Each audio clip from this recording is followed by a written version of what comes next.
Above, along, inside, and through is really just a metaphor for the journey of life. Mhm. We move above, along, inside, and through all of our experiences and all of our epiphanies, all of our pain. Hmm. And I had written a poem of that title that's also individually in the book. And it just felt right. It just felt right. Welcome to Faith and What Resonates, a show that explores the intersection of faith, spirituality, music, and art, and the ways that we make meaning. I'm Gail Gallagher, professional musician and lifelong seeker.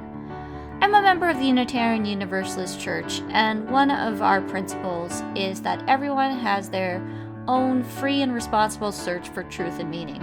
Frankly, I'm surprised there aren't more Unitarians with podcasts. Anyway, on this show, I talk to musicians, artists, clergy, and other awesome people about the way they find meaning in the world as we explore the magic of the things that resonate.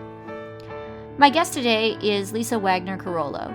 Lisa is an actress, writer, teacher, and founding director of Still Point Theater Collective. Fun fact, this is the company that I interned with when I first moved to Chicago. I've known Lisa since I was a wee baby 23-year-old, and it was so wonderful to sit down over a Zoom call and chat with her about her career, her calling toward theater and ministry, and her new book, Above, Along, Inside, and Through. I am so excited for you to hear this conversation, so let's go. I am here with Lisa Wagner-Carollo, who I've known since I was a wee baby 22-year-old. So this is going to be a very fun conversation. Lisa, can you tell the audience a little bit about who you are and what you do? Gosh, maybe to start with, began Still Point Theater Collective in 19 Chicago theater company. And I've been now participating with Still Point all of these years. And in 2 years, we're going to celebrate our 30th anniversary. And through Still Point, we do theater with women who are in prison or in jails or coming out of prison and jails. We have a program at a halfway house that has really been flourishing. And we do theater with adults who are developmentally disabled. And also, we tour around the country with professional shows about spirituality and social justice. And most notably, I've toured a play for many, many decades on the life of Dorothy Day, and that's called Haunted by God. But in my personal life, I'm married to Chris Carollo, and also these days, we're living in Kansas City, even though I've been in Chicago for 30 years. And a big part of who I am is being a support person for my father, who is recovering from traumatic brain injury. And through all of this, I've also been a writer and recently published a book called Above, Along, Inside, and Through. And I just love writing. I was in a writing group yesterday, and for me, writing really helps me to move into a space where I can discover more about myself and also some days discover more about the divine. So that's a little bit about who I am in the world. And listeners, so y'all know, I met Lisa. I worked with Still Point Theater when I first moved to Chicago when I was 23. And my advisor, Virginia Smith, directed Lisa in Haunted by God. And when I was having my own haunting by the universe, she was like, you need to intern with Lisa. And that's how that happened. Gail, when was that? What year was that? 2010 was when I moved to Chicago. All right. That's about, I was, reflecting on that earlier today, and that's about when I thought it was. Yeah. Wow. Okay. Yeah, and we're gonna dive into the book a bunch today. But I will say one thing I observed in the book when you were talking about working with Imagination Workshop and the wonderful Bobby Torelli, who is a magical human that we work with at Imagination Workshop. But when you were talking about the nostalgia for those moments at Imagination Workshop, and then I was like having the same nostalgia because I've had that Yes. distance from it, and I thought that was very interesting. Oh, most definitely. No, I hear you. I hear you. Yeah. I'm really happy that Bobby Torelli could be part of the book. That's kind of amazing, actually, because he is such an incredible human being. So Yeah, no, yeah. that's wonderful. So your faith is just I've always admired how your commitment to your faith has this very you're very committed to the service of faith, and I admire how in your book there is that dichotomy of both the inner world stuff and this is where I connect with other people and see Jesus in other people. And I love that that's always a huge thing that you communicate. I would Right. love to, if you could sort of talk about that mission of service and sort of the general, like, how did this idea of like, how can I be Jesus in the world, like become a company? That's a big one. Mhm. No, I hear you. I hear you. Well, to be honest, Gail, as far as my performing and being an actress, I wanted to be an actress since I was 5 years old. My parents were both very involved with music and theater, and so I just thought this is something that is going to be part of my life. I'm going to be an actor when I grow up. But then when I was 15 years old, I was at a church retreat. And it's very interesting because I recently reconnected with the person who led this retreat here in Kansas City. And here I am, 15 years old, and I go on this church retreat. And it was the first time where I understood that my faith, my walk with the divine, could be a part of my day-to-day life. That it wasn't just something that we did on Sundays, because that's how it was in my mind. We always went to church every Sunday, but I thought that's where God lives, Sunday morning, And so on this retreat, it was the first time where I saw that the divine could be part of my day-to-day life. And it just really hit me very deeply. And so I became very committed in high school to my faith and to going to Bible studies, to going to different church youth groups. And it was giving me so much life, so much life. So even though I was still in all the plays and I was singing and performing, I really started thinking, well, maybe I should go into ministry. But it was confusing because I was still this actress and this singer. And then in college, I became very drawn towards social justice and to service. I started participating with our Catholic Newman Center there on campus at Emporia State University. And the campus minister was very focused on social justice and also really living out Matthew 25. I was hungry and you gave me something to eat. I was in prison and you visited me. And so I started going on these service trips to work with people who were homeless. And it all made so much sense to me. And the more I read the Gospels, the more I saw, or at least this was wakened in me, living out Matthew 25 is a big part of, an essential part of living the Christian life. And you may have noticed through the years that I'm a person that likes to just go all in with things. Yes. And just to really, if I'm going to say I believe something, then I'm really going to live it. And so I became very committed to really trying to live out Matthew 25 in everything that I did. And so my vision was starting to get clearer and clearer as I was getting close to college graduation. And I realized that I wanted to combine spirituality and ministry with social justice, with performing, with acting and singing. And it was a really deep call that I had.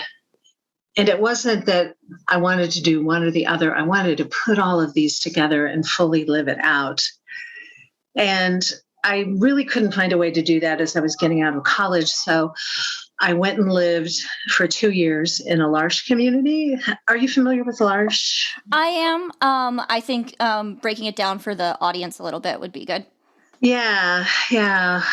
Well, L'Arche means the Ark in French, a place of refuge.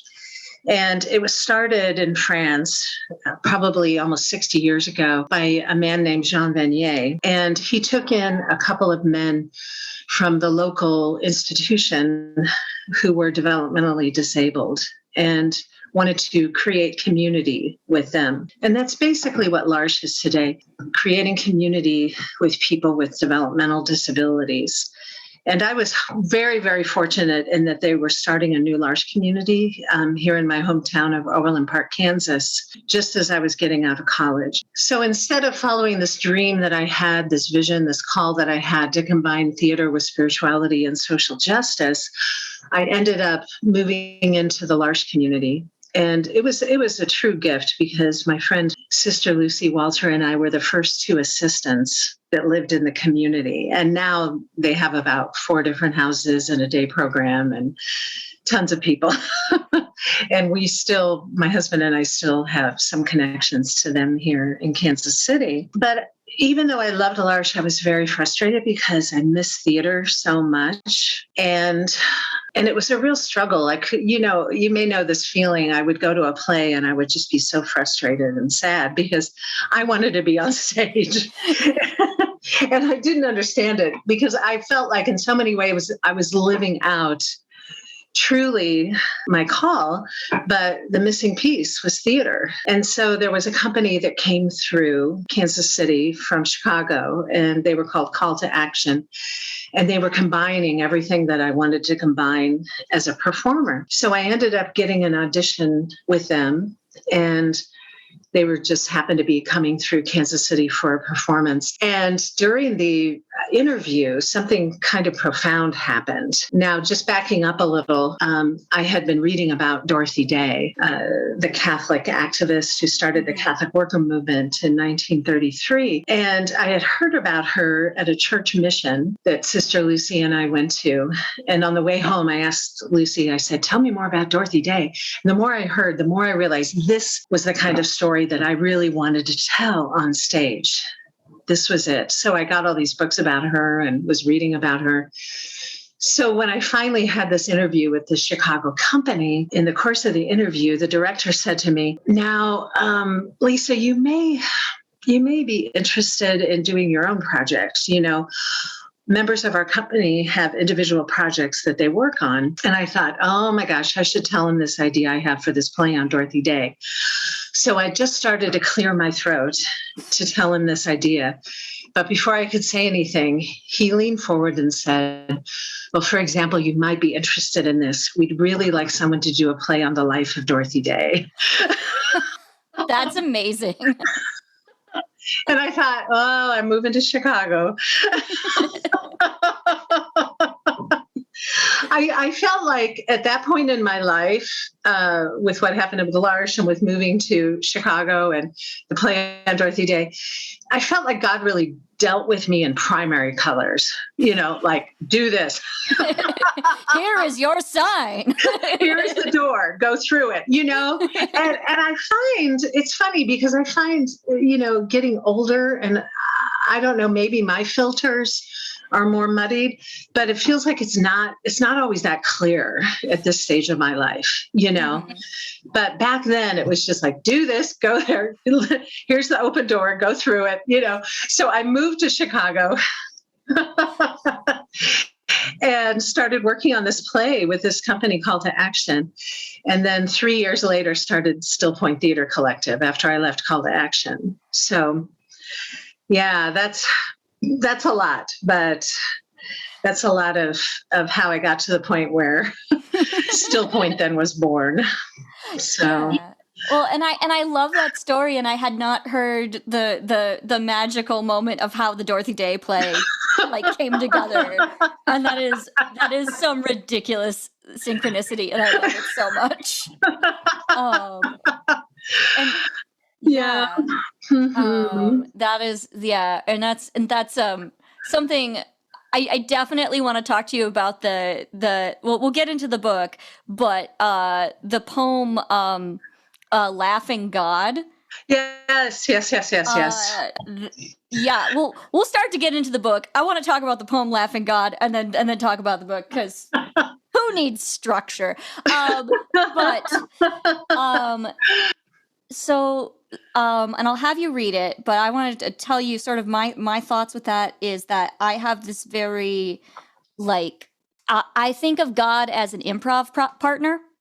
Like, I love it. I don't think there's such a thing as like I think it's you see the yes and then you answer it, right?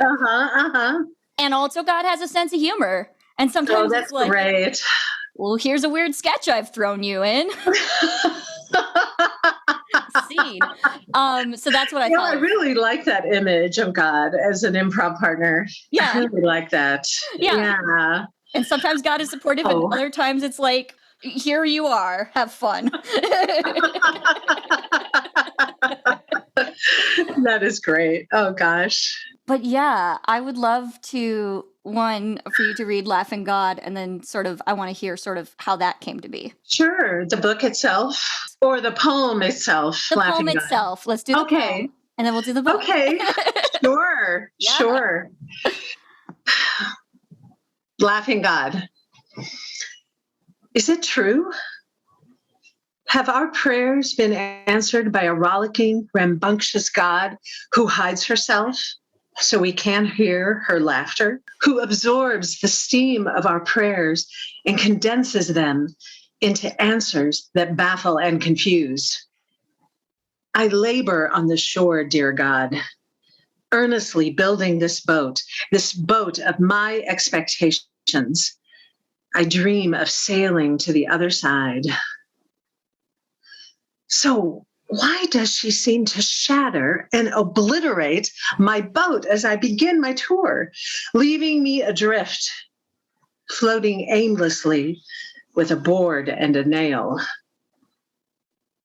I beg of you now, most omnipotent being, great spirit, Yahweh, Jehovah, God of gods, the great I am, who was, who is, and who ever shall be. Let me in on the joke.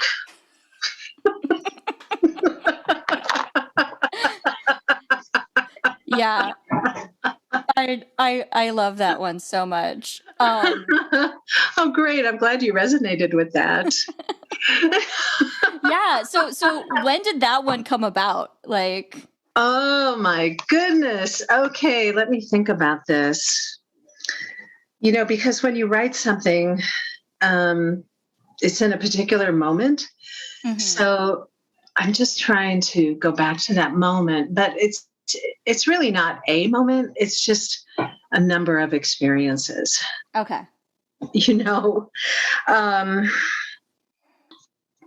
I think that once I heard that phrase, the sign of God is that you will be asked to go where you didn't expect that you'd ever go.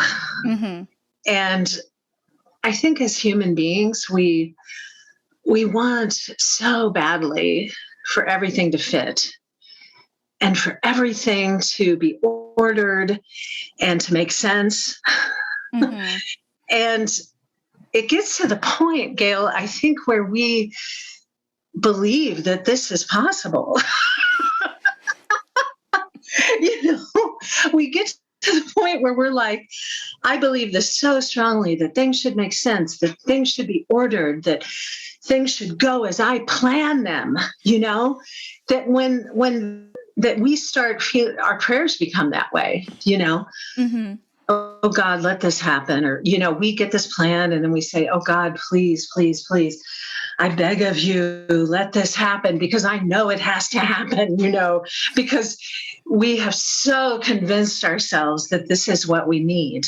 And yet, I think part of the rollicking, laughing God is that the universe, the divine creation is so much bigger than all of these little plans that we make and that we think have to happen. It's so much bigger. And the moment of the poem is really just in that moment of frustration, like, okay, I've made all these prayers, I've made all these plans. I know that I'm supposed to marry this person and it doesn't happen, or I'm supposed to get this job and it doesn't happen. And all of that is going to be smashed. And life is going to give us something very, very different. Quoting that great philosopher, Mick Jagger. Yes. we can't always get what we want, but maybe we get what we need. Yes. So I think that's it. That it's just like this frustration that God just does not meet our expectations and follow our plans. Yeah. And God is a scene partner, and sometimes it's like exactly. But I also believe that it is good to, mix some humor into our spiritual lives. Most definitely. That humor comes up all the time. Absolutely. Yeah. Your comment made me think of so the person I quote all the time, and people who listen to my stuff and are keeping track, so maybe like one person will know that I really like to quote Richard Rohr. Yes. Okay, yes.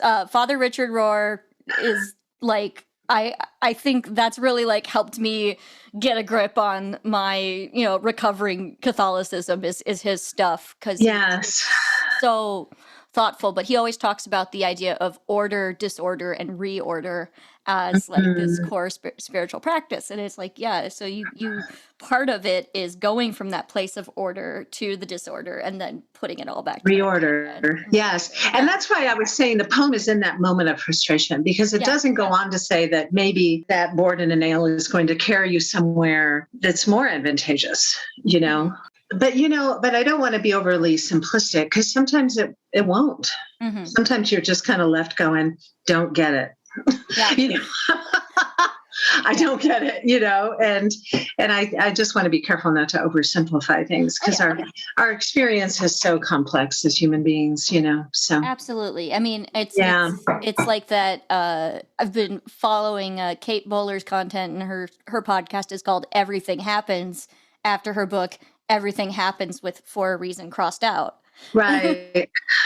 Someone else was telling me about that. And Richard Rohr, I just read The Universal Christ. It was incredible. So I love his stuff. So segueing back to the overall picture of this book. So it's called Above, Along, Inside, and Through. Can you break down the title for the listeners? Sure.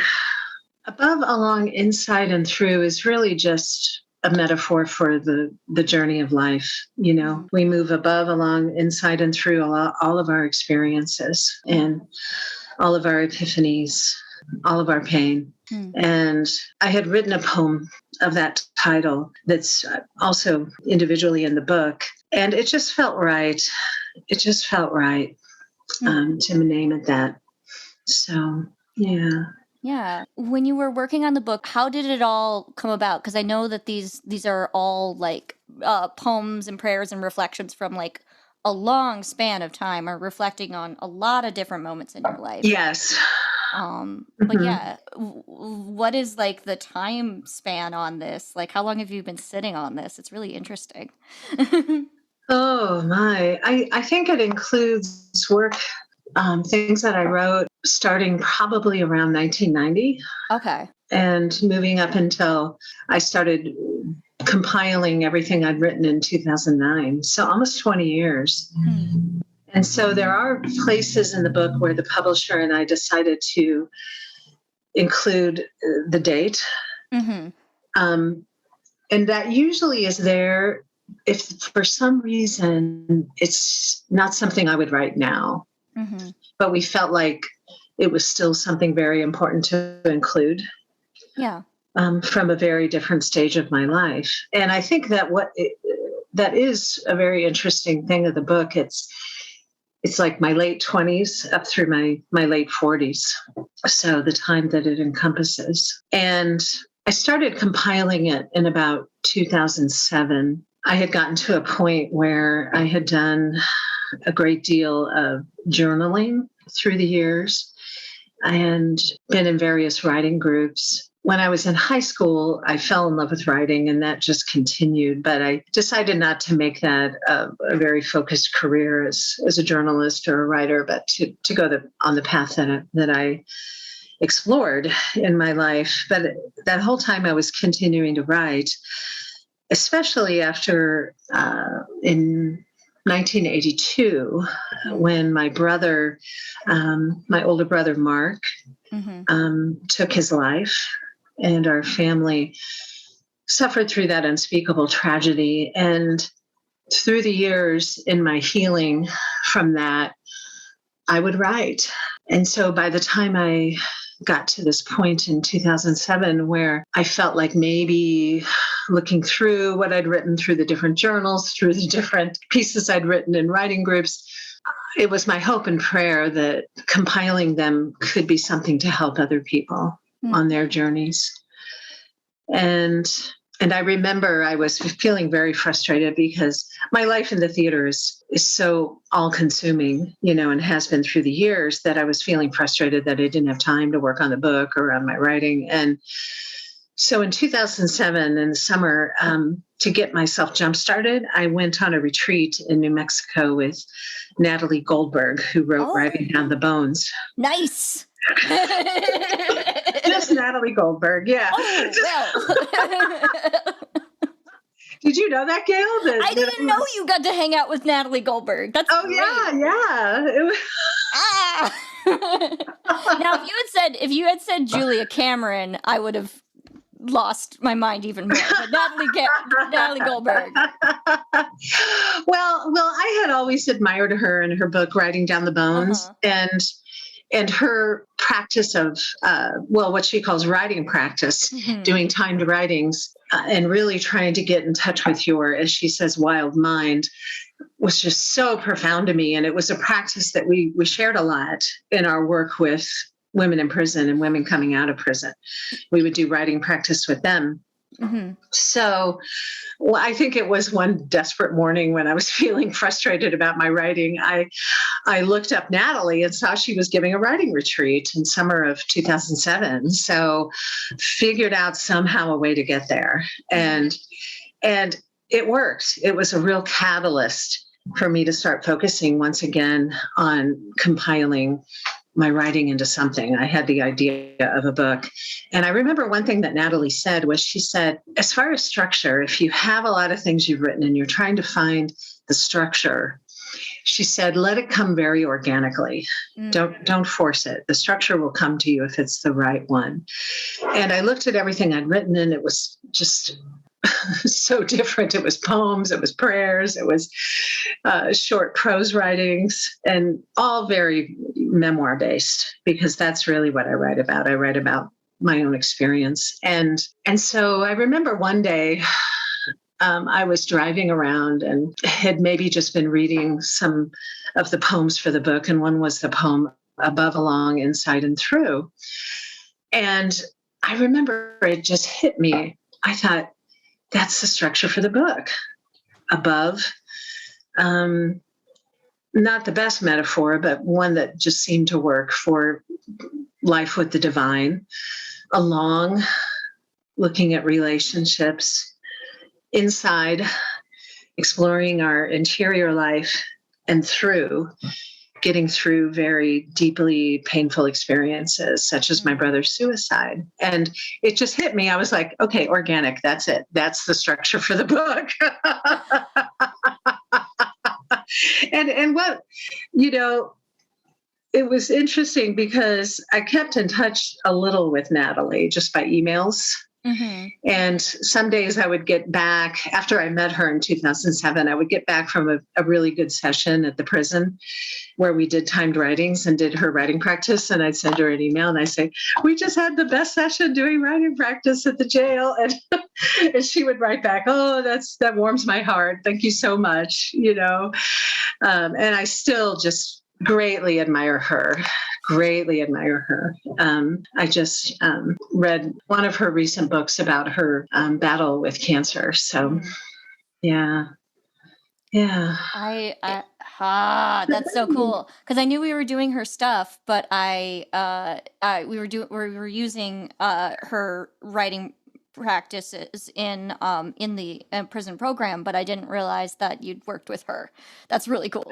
Yeah, just a little bit, and I'm sure there's hundreds of people who are saying that too. Oh yeah, I worked with that. Yeah, but she's very, her teaching is what I've learned very key for her. Her teaching, and so she's very supportive of anyone who's been her student. For sure.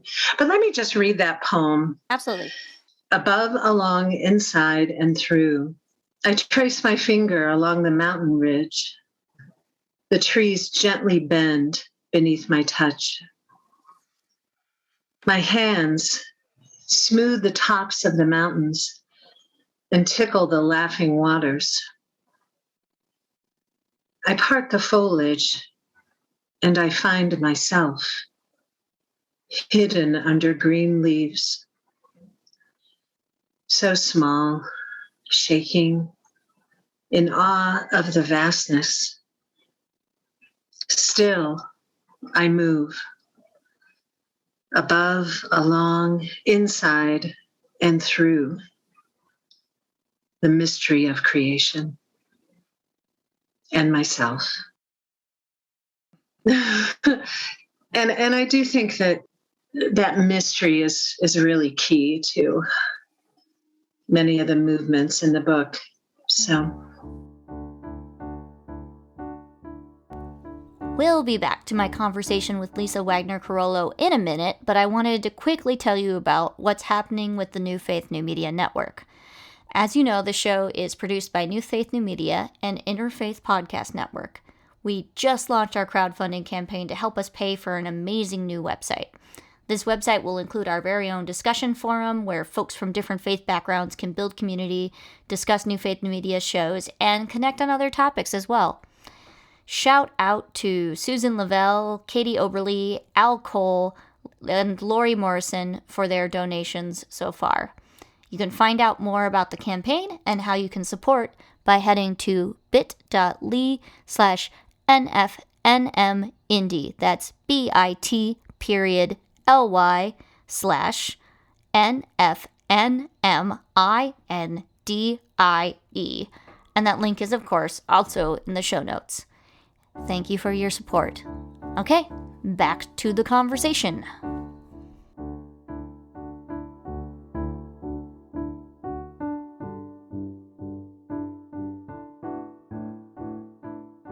The language of the divine you use is so approachable and it's so embodied, and there's like this authenticity to it that just really worked for me. And yeah. Thank you. I'm really glad to hear that because I was rereading some sections and I was so pleased to see that sense of not knowing is woven so much throughout the book, the mystery, not like, okay, this is how I see God and this is how I see living a Christian life, and it's just kind of frozen and I have to keep living up to that. But it shifts and it changes through experience. And there's days when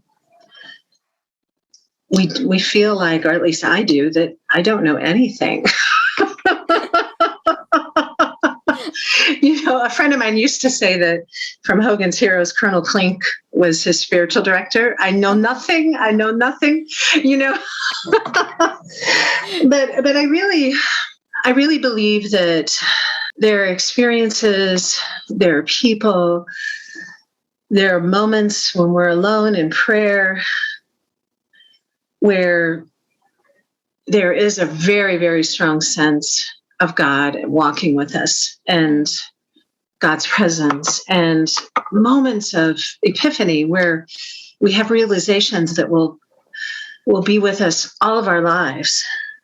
But I think interwoven in all that is our doubt and our not knowing. And I don't even know if I would call it doubt, just not knowing, being puzzled, you know, and then new things happen to us. And then we have to reshape how we see God, how we see ourselves, how we see the world, things we wouldn't have ever expected. So, yeah. And yet that's not discounting the fact that there's real moments of deep connection with the spirit, with other people, with ourselves. And those are real as well. You know? So I guess I feel like approaching the topic of spirituality and sharing my own experiences. I often say, when I feel like I'm on holy ground or sacred ground, take off your shoes in humility, you know, and admit there's a lot we don't know. Yeah. One thing that I noticed, so in your book, look at me citing my sources. So I was looking at safe veiled space. And I noticed there was this whole, well, first of all, definitely I want to hear you read that. And then I wanted to just sort of talk about this maiden mother crone theme that's popping up. Because I think that's really fascinating. Sure. Mm-hmm. It's interesting. After the book came out, a friend of mine had a dear friend that was working at a senior center, and they wrote and asked if they could publish this one in their newsletter. That's sweet. Yeah, it was this one. Okay, sure, I'll read it. Safe veiled space. Wise Creator, the mystery of aging and change befuddles and awes me. One evening, as I enter a crowded room, I am suddenly struck by the beauty of a sea of chiseled faces, all graced with graying hair, and a small inkling of the wisdom of your plan, Creator, teases my soul. I struggle to tether this flash of insight, to place it under my microscope, to study its intricacies, so that my own graying hair will not befuddle me so. But the mystery thrashes from my hands and returns to its ethereal home. Perhaps, Great Spirit, the goal is not to understand growing older, to comprehend aging, but only to fully dwell in the skin I am given at whatever juncture I discover myself. To give thanks for the pimply adolescent skin, the 25-year-old glory, and the dawn of the gray. Maybe this mystery will be revealed only in small moments, moments where, swimming in middle age, I look backward and forward, taking the hand of the skinny little girl with the pixie, in the hand of the wise old crone with the curious eyes. The crone who winks at me through mirrors of years. Slowly, she draws me forward with her velvety, wrinkled hand into a safe, veiled space.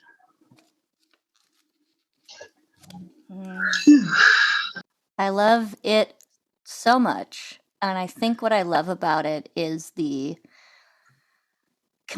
this theme of like one, recognizing you're aging, and two, like holding compassion for your past self. Yeah, it's Yes. Is that a newer one that you've written, or do you know where you were on the dichotomy when you wrote that? Well, my hair started going white a while ago.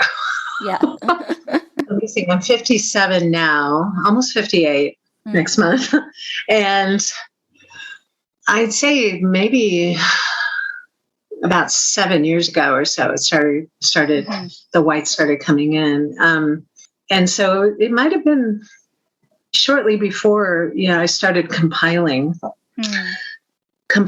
everything together because, I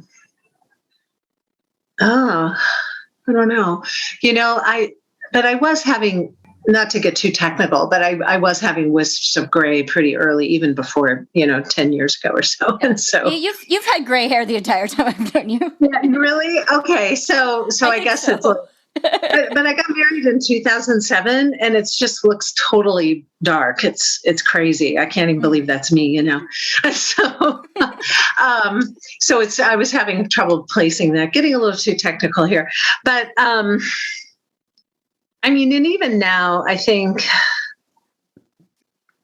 moving into another stage where I'm looking at 60 down the pike really soon, it's, you want to be all spiritual and say, oh, it's going to be, I'm not getting older, I'm getting better, or whatever, to use this old phrase from the 70s, and, but there's times where there's a lot of struggle for me about getting older. And I've chosen to keep my hair white, not to dye it. And so it's just kind of there every day staring at me that I'm getting older. And so I think that comes up not only when we're approaching 60, but when we're approaching 50, when we're approaching 40, when we're, for some people, when they're approaching 30, they're panicking about getting older. And I just think it's a constant tension. Hopefully it's not going to be the constant tension that just overwhelms every thought we have and everything we do, but it can be just kind of in the background there as we're moving through the different decades. In my spiritual life, I do believe that I'm an eternal being. And so really trying to keep it in that perspective, in an eternal perspective, can be very comforting.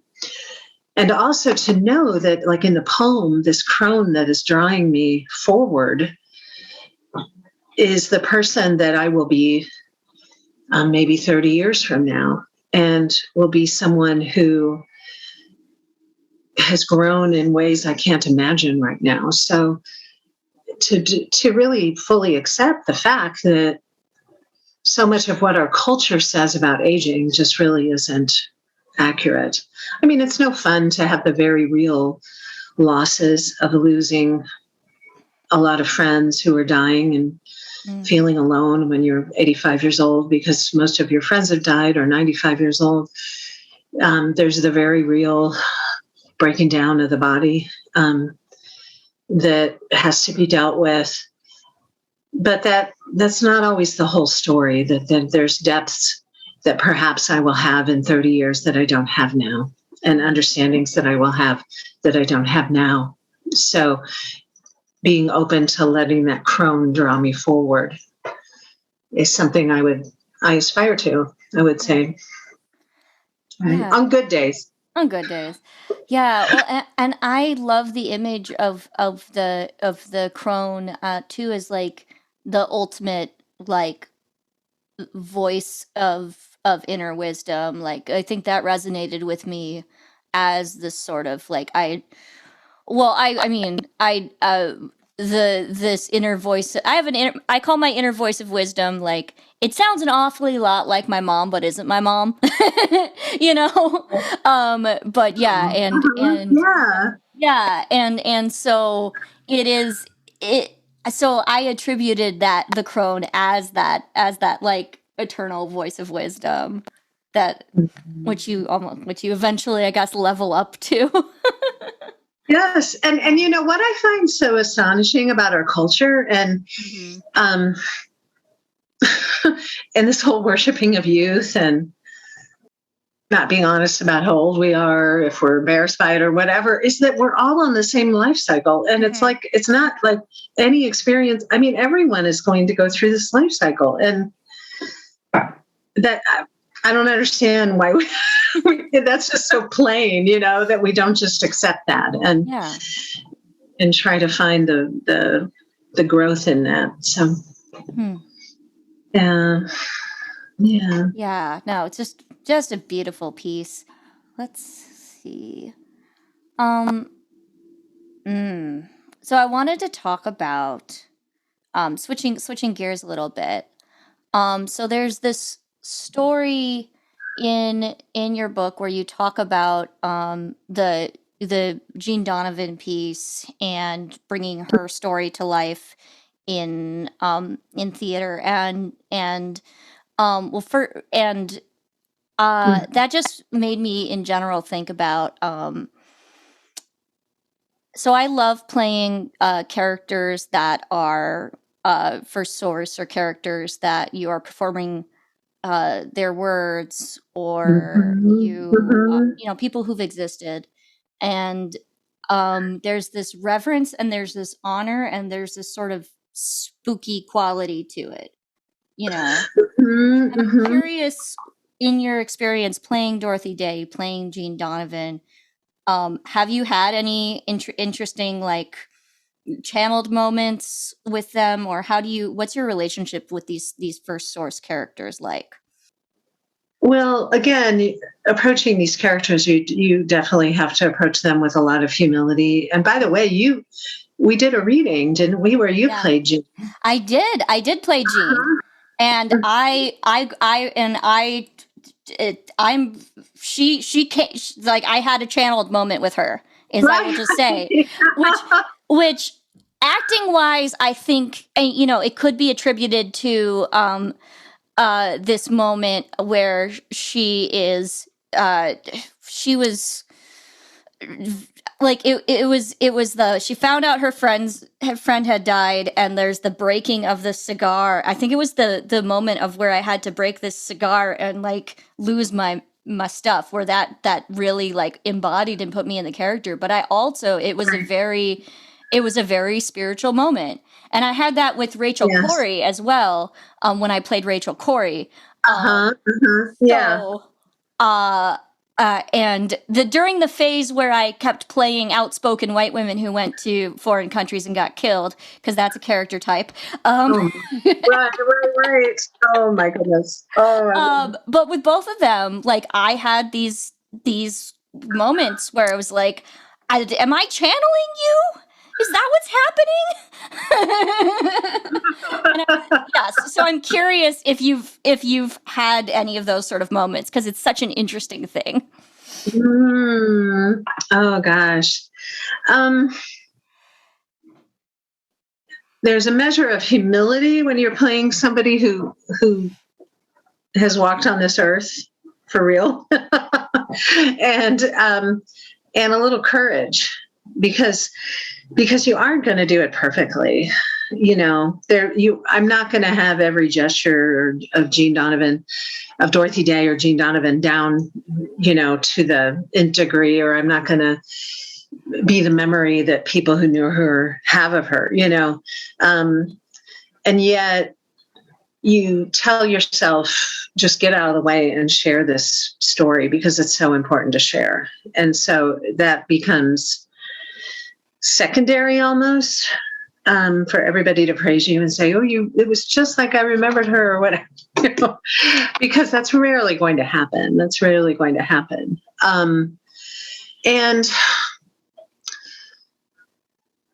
I don't know if I would call it channeling, so to speak, but my sense of, for example, portraying Dorothy Day is that the only reason I'm doing that play and sharing that with audiences is because of who she was. and how she lived, and how important it is to model that, and important it is for us to remember that this is possible for how we can be in the world, to be of service, to be courageous, to fully follow what we believe our call is.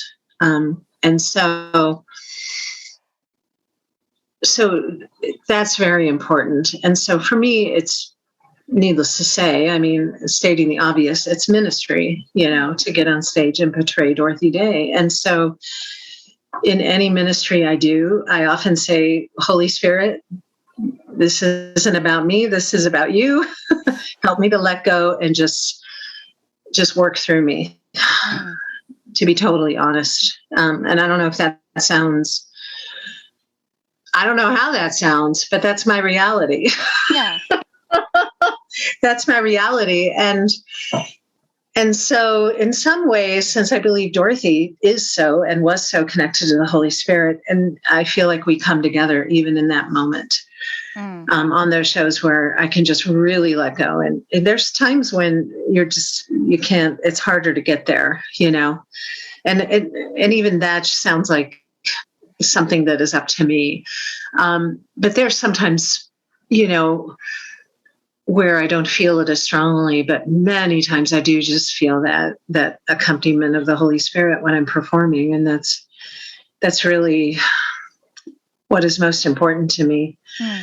On a deep spiritual level. I mean, we're all human, and of course, I don't want to get up and do a horrible show and, have people throw vegetables at me. Not ideal. But,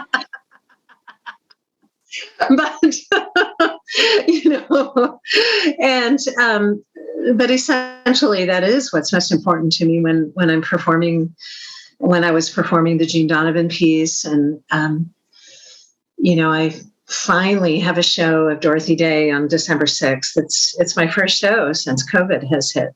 So I'm so happy and excited to be getting back on stage again. So I'm really thrilled. So yeah. So I guess that's the experience I sometimes have. And with Dorothy Day, it's a very unique experience. It's kind of like Yul Brynner and The King and I. I've done it now for 3 decades, Gail, which I can't even believe. That's just crazy to me. And so it's just part of the whole show, the whole experience. Sharing her story is just part of my DNA now, just part of who I am. And so it's a very close weaving. Yeah. At this point in my life, very close weaving. And I used to worry because I still sometimes worry because I started doing this show when I was 26. And then as my hair started going white, I started getting concerned. Oh, no. But now when I show up to do a performance, it's just exactly what people expect. They're expecting to find a woman with white hair like Dorothy had. So it still works, I hope and pray. So yeah. No, it's that is such a cool. That's what I've always thought is very cool, is that you just like you grew into this character in such a way. Yes, I definitely have been, and so it'll be interesting to see when getting back to the character after this the longest break I've ever had of not doing the show with COVID. And so it'll be interesting to see what unfolds when I get on stage. Yeah. Some new things. There's always something new, even with something you've done so long. If you're truly embodying the character and staying in the present moment, you're going to discover new things, even a play you've done 30 years, you know? So. Yeah. And that, and the idea of being in service to the character, being in service to the story is such a key way to think about things. Like, and it is so important as a performer of any type, I think, to just be reminded, it's not about you. Exactly. We had an actor, we have an actor with Still Point now, Nate Smith, and he was about to go on stage to do a one-man show that we did for Catholic Charities on Monsignor O'Grady, and he still laughs when he remembers that I told him this. He was about to go on, and I said, "Well, just remember, this isn't about you." Because he has a spiritual arc as well, and so he thought really. He was like, he said, "I'll never forget that when you told me that right before I walked on set." And I said, "Well, it's really, when you do this kind of work, it's really not, Yeah. So, yeah. So, as we are winding down, I'm going to ask the question that I like to ask all my guests, because I'm all about describing like the embodied presence of how we perceive the divine. Where does inspiration live in your body? Well, I think I have a couple different answers to that. I would say that for me, inspiration lives in my body, in my heart. And there's times when I'll be on stage and like maybe I've just forgotten a line or flubbed something, and then I think, well, wait a minute, it's not about me. This is about sharing love with the audience. And so I really try to focus on my heart and to open my heart and to know that this moment is unique and it's a gift, and to just be in that moment. But I also feel like, for example, I can tend to hold tension in my shoulders when I'm stressed out, and I'd say inspiration can live in that tension as well, in the stress. And I think it's those two things working together where inspiration can grow, opening our heart, trying to love, and to love.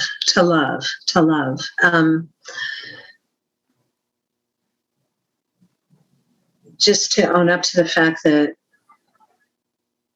some days I can just say to myself, that's why I'm here, to love, But then to know that I'm living a human life, and there's going to be tension, there's going to be stress, there's going to be pain, there's going to be grief, shattering grief.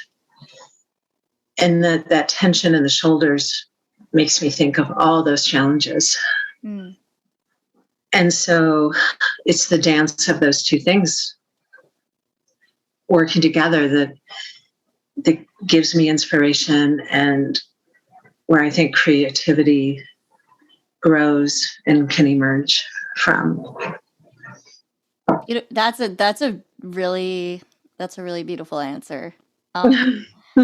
Also, I was like laughing to myself because I hold a lot of stress and tension in my back, and because I go whenever I go to the chiropractor and stuff, they're just like, you hold the weight of the world on your shoulders, and I'm like, yes, I do.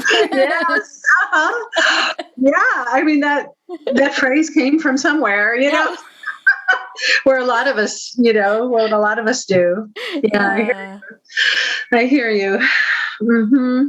Oh, wow. Well, this has been a really beautiful conversation. Is there anything that you wanted to say before we close up, or anything we didn't cover, or yeah? Well, just if your listeners are interested in reading the book, Yes. I think the easiest way to find it is to go to the Still Point Theater Collective website, Still Point Theater Collective, with an R-E. Not sure why I did that, but I spelled theater with an R-E and not an E-R. But on our press page, you can click on a link and go to the page where the book can be obtained. So awesome. And I'll put that link in the show notes as well, and all that good stuff. So yes. Wonderful. Well, thank you so much for being on the show. This was so great to reconnect. Oh, this has been wonderful. And just one last thought. I think universally, let's all just try to be gentle on ourselves. let's just make that agreement. And that's just a parting thought. So Absolutely. Let's all be gentle on ourselves. at least try. Awesome. Awesome. Yeah. Thank you for listening to Faith in What Resonates. The theme song is My Journey, My Song, the first song I wrote back when I was 19. Thanks, Past Gail. You can find out more about Lisa's work and how to connect with her in the show notes. Faith in What Resonates is part of the New Faith New Media Network. You can discuss this and future episodes in the New Faith New Media Facebook group at facebook.com/groups/NFNM group. You can also follow us on social media, and those links are in the show notes. If you want to support New Faith New Media, you can support our crowdfunding campaign at bit.ly/NFNMindie or support by becoming a patron. All Patreon supporters get access to our Patreon exclusive podcast, Blessed Lunatics, where we explore the divine through laughter, which means we usually drink and share stories and make jokes about our different faith backgrounds, and it's a good time. Finally, if you want to find out more about the things I do in the world, head over to gailgallaghermusic.com. Thanks for listening, and remember to stay curious and follow the magic of the things that resonate. New Faith, New Media. Theology. Nerdery. Community. Meow.